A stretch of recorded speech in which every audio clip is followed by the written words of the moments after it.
নমস্কার বন্ধুরা, আশা করি সবাই ভালো আছেন। কাল যে গল্পটা শুরু করেছিলাম, অতনু, স্নিগ্ধা আর তাদের একমাত্র বাচ্চা 10 বছরের নীল, গল্পটা কাল সম্পূর্ণ হয়নি। জাস্ট একটা অধ্যায় হয়েছে যে তারা বুঝতে পেরেছে তাদের ভুল, তারা বাচ্চাকে যে সময় দিতে হবে সেটা মানিয়ে নিতে চেষ্টা করেছে। এই গল্প কিন্তু সত্যি শুধু গল্প নয়, প্রতিটি ঘরে দৈনন্দিন জীবনে সত্যিকারের চলা ঘটনা। আমরা যখন আমাদের জীবনে এই ঘটনাগুলো হয় অথবা কাজগুলো করে চলি, নিজেরা সেই মুহূর্তে নিজেদের কোথায় যে ভুল হচ্ছে বুঝতে পেরে উঠি না।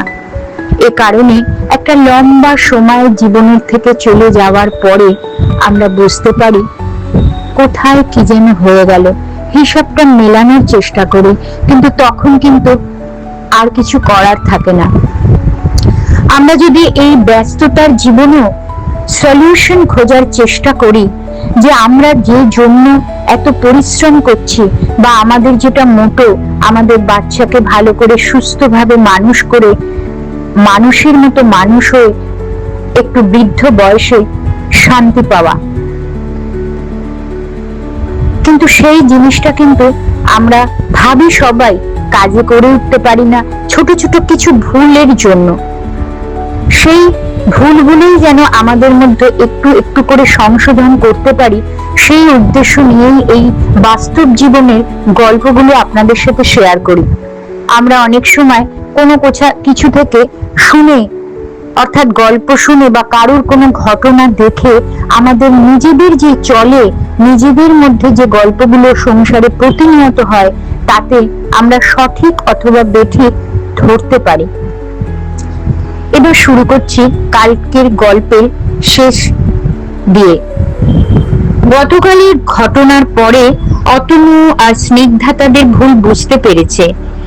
তারা এখন নীলের সাথে বেশি সময় কাটায়, কিন্তু বাস্তব জীবন তো রূপ কথা নয়। অফিসের কাজের চাপ বা প্রজেক্টের ডেডলাইন হুট করে গায়েব হয়ে যায় না। গল্পটা হয় এখান থেকেই শুরু। তারা কিন্তু টাইম দেওয়ার চেষ্টা করছে, কিন্তু কর্পোরেট লাইফের কঠিন ব্যস্ততার সাথে কিভাবে তারা এক অভিনব উপায়ে মানিয়ে নিল।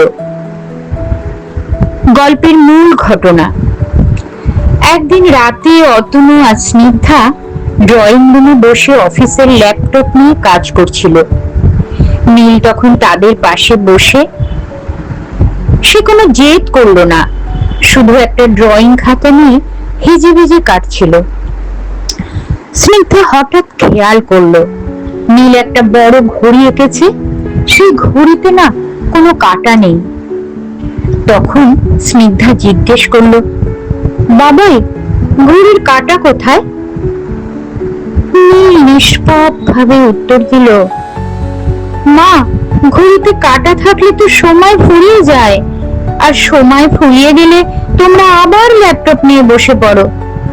কাঁটা না থাকলে সময় আটকে থাকবে, আর তোমরাও সব সময় আমার পাশে বসে থাকবে।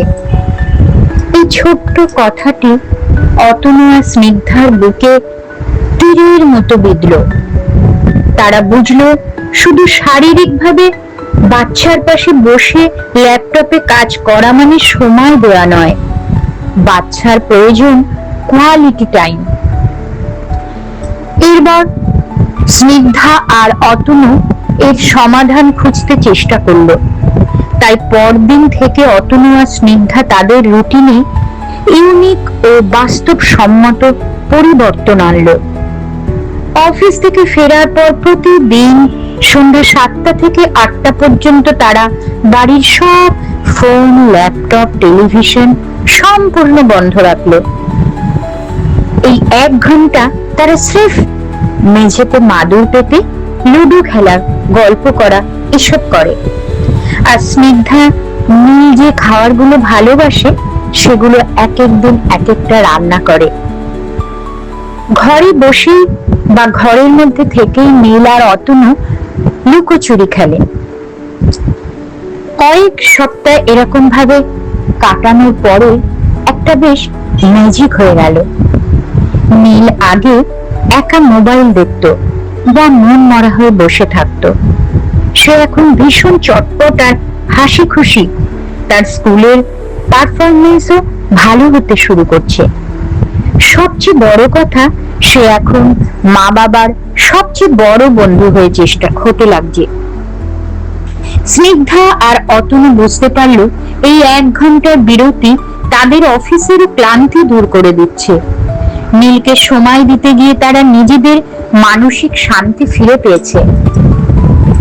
এইভাবেই যদি আমরা আমাদের ব্যস্ততার জীবনেও আমাদের সেই ছোট্ট বাচ্চাকে এইভাবে বুঝতে চেষ্টা করি, তাহলে কিন্তু আমরাও আমাদের কাজে খুব বেশি ব্যস্ত হয়ে একটা ফেড অফ লাইফ লিড করব না, আর বাচ্চার মনেও একটা প্রশান্তি দিতে পারবো।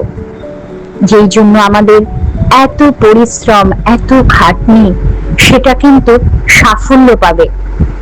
আমরা যে কারণে যে কাজটা করি, সেই কাজটা যদি শেষ পর্যন্ত সুফল পায়, তাহলে আমরা কত আনন্দ পাই। ঠিক সেইটাই কিন্তু এই সংসারে প্রতিনিয়ত কাজগুলোর মধ্যে আমরা যদি বুঝে উঠতে পারি যে আমরা যদি এইভাবে জিনিসটা করি, তাহলে কোনটা কতটা ভালো হয়, আর এইভাবে করছিলাম বা করলে সংসারের প্রতি বা বাচ্চার প্রতি সেটা কতটা খারাপ হয়। এইরকম ভাবে যদি আমরা একটু আন্ডারস্ট্যান্ডিং করে চলি নিজেরা নিজেদের মধ্যে, বা নিজেদের কর্তব্য বা কাজগুলো সঠিকভাবে সঠিক নিয়মে করি, তাহলে আমাদের মনে হয় আমাদের প্রতিটি কাজে আমরা সাফল্য পাব। তখনই হবে জীবন চালানোর পথে একটা সুগম, একটা শান্তি। বন্ধুরা, আপনাদের এই গল্পগুলো কেমন লাগছে আপনারা অবশ্যই কমেন্ট বক্সে জানান। আর আপনাদের জীবনেও যদি প্রতিদিন দৈনন্দিন জীবনে কিছু গল্প থাকে বা কিছু ঘটনা থাকে, আমাকে জানাতে পারেন। আমি সেটাই গল্পের আকারে এই ভিডিওতে দেব। দেখবেন তার থেকে আপনি বা আমরা অনেকে কিছু না কিছু ভালো নিতে পারবো। আজ তাহলে এইখানেই আসি। আপনারা এই ভিডিওতে একটা লাইক, বেশি বেশি করে শেয়ার আর চ্যানেলটি সাবস্ক্রাইব করে দেবেন। আজ তাহলে এখানেই রাখি। আবার আসবো কালকে নতুন কোনো গল্প নিয়ে। ততক্ষণ আপনারা সুস্থ থাকুন, ভালো থাকুন, বাচ্চাদের সাথে আনন্দে থাকুন। ধন্যবাদ।